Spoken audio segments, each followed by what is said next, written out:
বর্ষায় বন্যায় ভাসে উত্তরবঙ্গের ডুয়ার্সের বিস্তীর্ণ এলাকা। ঘর ছাড়া হয় বহু মানুষ।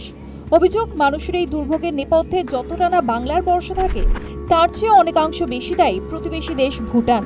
সে দেশের বৃষ্টির জেরেই ভাসে ডুয়ার্স।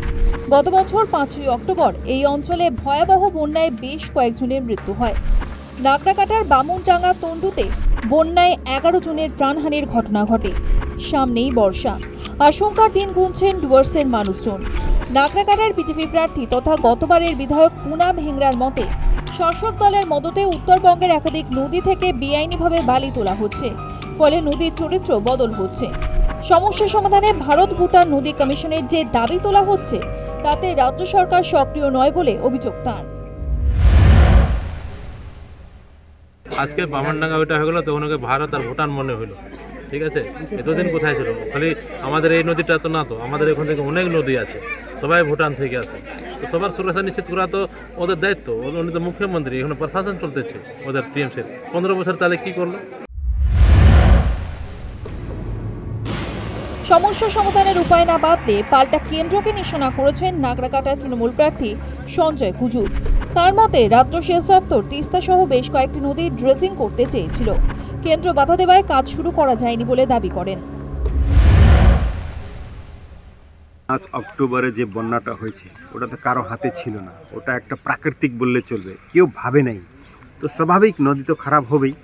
কিন্তু আমাদের মাননীয় সরকার, আমাদের পশ্চিমবঙ্গের সরকার, মাননীয় মুখ্যমন্ত্রী যেভাবে ছুটে পড়লেন, 1 সপ্তাহে 2 বার আসলেন, যত ডিপার্টমেন্ট আছে সবাইকে কিন্তু নেমে দিলেন, যতটুকু করার করেছে।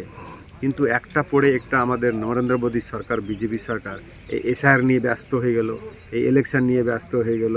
তারপরে অনেক এরকম কাজ করে দিয়েছে যে সরকার কাজই করতে পারছে না। বন্যায় বৃষ্টির জলে ডুয়ার্সের বন্যার আশঙ্কা করছেন পরিবেশবিদ রাজা রাও। তার মতে, নদীগর্ভ ভরাট হয়ে যাওয়ায় আশঙ্কা বেড়েছে। সমস্যা সমাধানে ভারত ভুটান যৌথ নদী কমিশন গঠনের পক্ষে সওয়াল করেন।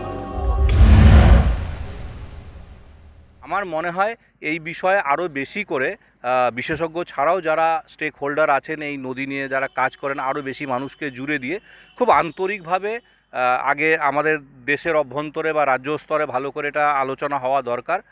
তারপর এই সব বিষয় গিয়ে যারা আমাদের এই স্টেক হোল্ডাররা রয়েছেন, বিশেষ করে এই নদী বিশেষজ্ঞরা আছে, তাদেরকে নিয়ে, বিজ্ঞানিকদেরকে নিয়ে, পরিবেশবিদদের নিয়ে আলটিমেটলি এইটা ডিপ্লোম্যাটিক যে আলোচনা, অর্থাৎ বিদেশ, আমাদের নিয়ারেস্ট যে দেশটা আছে ভুটানের সাথে কথা বলা। আদারওয়াইজ কিন্তু এই সমস্যা যে তিমিরে ছিল সেই তিমিরেই থাকবে, এবং সেটা আমাদের ক্ষেত্রে বা এখানকার মানুষের জন্য অত্যন্ত ক্ষতিকারক এবং উদ্বিগ্নজনক হবে অবশ্যই আগামী দিনে, যদি আমরা এখনই সচেতন না হই।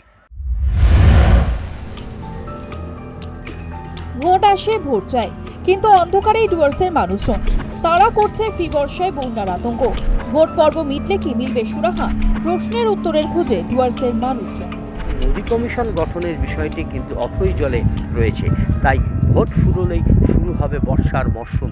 তখন কিন্তু কি তিস্তা, কি ভুটান সীমান্তবর্তী নদী, সবেতেই একটা বন্যার আশঙ্কা দেখছে এখানকার মানুষ। প্রদীপ সরকারের রিপোর্ট, নিউজ টাইম, জলপাইগুড়ি।